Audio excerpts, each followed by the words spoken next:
মোহনপুর ও বেড়াখালোপার কাঠাগাল নদীর দুইটি বাঁধ পরিদর্শন করলেন আলগাপুর কাঞ্চনপুর জেলা পরিষদ সদস্য আফতাবউদ্দিন লস্কর। সমগ্র আসামে ভয়াবহ প্রাকৃতিক দুর্যোগ দেখা দিয়েছে। মিজোরামে মুষলধারে বৃষ্টি এবং ঘূর্ণিঝড়ের প্রভাবে জলমগ্ন হাইলাকান্দির বিভিন্ন এলাকা। বরাক সহ সকল নদীর জলস্তর বিপদসীমার উপর দিয়ে প্রবাহিত হচ্ছে। রবিবার এলাকার পরিস্থিতির খোঁজ নিতে মোহনপুরের বিভিন্ন এলাকায় গিয়ে পরিদর্শন করে জেলা পরিষদ সদস্য আফতাবউদ্দিন লস্কর। তিনি বলেন, বেড়াখালোপার ও উত্তর মোহনপুর দুই নদীর বাঁধ আরো মজবুত করার দরকার ছিল।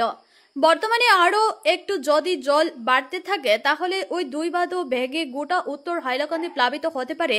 তাই শীঘ্রই এই দুই বাঁধে আরো শক্তিশালীভাবে নির্মাণ কাজ করার জন্য বিভাগীয় কাছে দাবি জানান আফতাবউদ্দিন লস্কর। এই খাজর ব্যাপারে কিতা কইবা আপনি?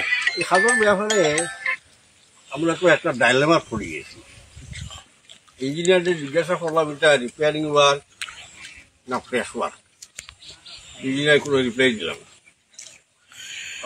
আমরা যাচ্ছে সেটা ডিপার্টমেন্টের সেবায় একটু দেখানা করলো তখন ইঞ্জিনিয়ার আইসি এই কারণে দেখানো আমরা দালালি নদীর উপরে দেওয়া যায়, নদীর উপরে বরাদ দেওয়া হয়েছে। এই কেন সিমিলারলি ওই জায়গাটা নদীর উপর বরাদ দেওয়া হয়েছে। আমরা অবজেকশন আছি যে নদীর উপরে বরাদ না দিয়া ওদিকে ফ্রেশভাবে কিছু জায়গায় একোয়ার করিয়া হোক বা কিছু মানুষের কিছু কম্পেনসেশন দিয়া হোক, রাস্তাটা দিকে লিয়ে যাবো গিয়া আমরা রাখি আসছি। কিন্তু ইঞ্জিনিয়ারে ওই কথা কোনো রেসপন্স করছে না। কন্ট্রাক্টর আর MLA একদিন দরুন আইসুন যৌথভাবে ও জায়গায় বলে আমরা মিটিং করছি, ও যেন মানুষ এই মিটিংও টান্ডারলে বারবার অনুরোধ করছি কিছু পয়সা দিলেও মানুষের গোয়ার রাস্তা কিছু খাতি বা দিকে লইয়া যাও গিয়া নদীটা বরাট দিল না। নদী বরাট দিয়ে হাল করা এটার এখন পেশ ওয়াটার রিপেয়ারিং ওয়ার্ক। কিন্তু আমরা জানি এটা ফ্রেশ একটা ওয়ার্ক। ইঞ্জিনিয়ারকে আমি বারবার জিজ্ঞাসা করলাম, ইঞ্জিনিয়ার কোনো রেসপন্স করছেন না।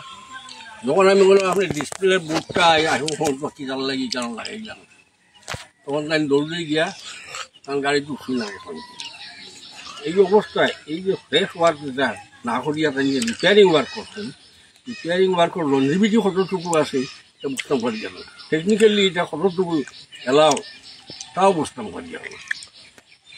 এই ব্যাপারে আমার জেলা পরিষদ আসেনি কেন, তাহলে ধন্যবাদ জানাই যে দিয়ে এলাকার পক্ষ থাকিয়া ওয়ার্ড ওয়ার সাথে সাথে থাকিয়া আমরা খবর লইছি।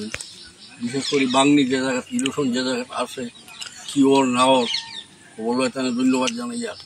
আর তাহলে ওটা অনুরোধ করিয়া ডিপার্টমেন্টে একটাই সজাগ করি দেখবা, ডিপার্টমেন্টে জাহাজের দিকে বস্তা ফিলিংয়ের যদি প্রয়োজন হয় তা ব্যবস্থা দেওয়ার লাগে তাহলে অনুরোধ করিয়া তাই ডিপার্টমেন্টাল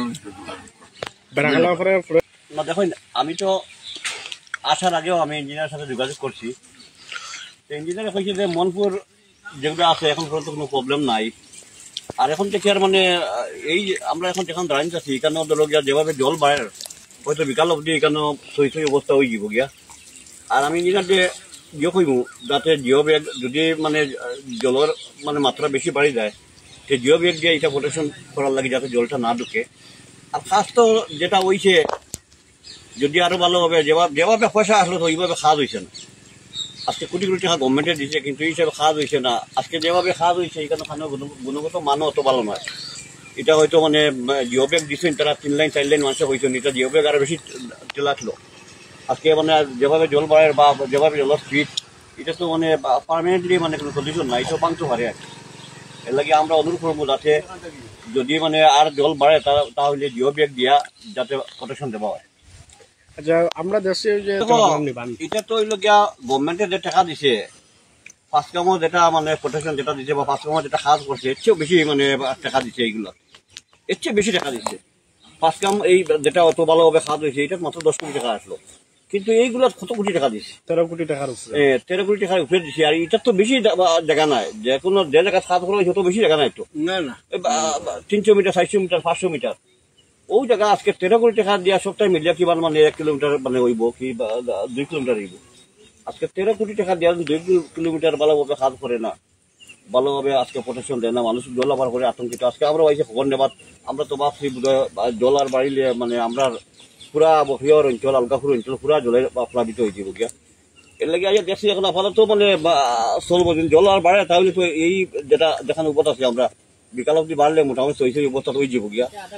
আর পরবর্তীতে যেগুলো আর যদি আমরা জেলা পরিষদ এইভাবে কোনো সরকারি কোনো স্কিম থাকে এই ডিপার্টমেন্টও, তাহলে এস পার এস্টিমেট এস পার মানে গাইডলাইন মতো খাম করা লাগবো। আগে ডিসপ্লে বোর্ড টাঙ্গাই লাগবো, মানুষের জানতে লাগবো, মানুষের জানতে লাগবো কত টাকার খাম আছে, এখানে কিটা আছে।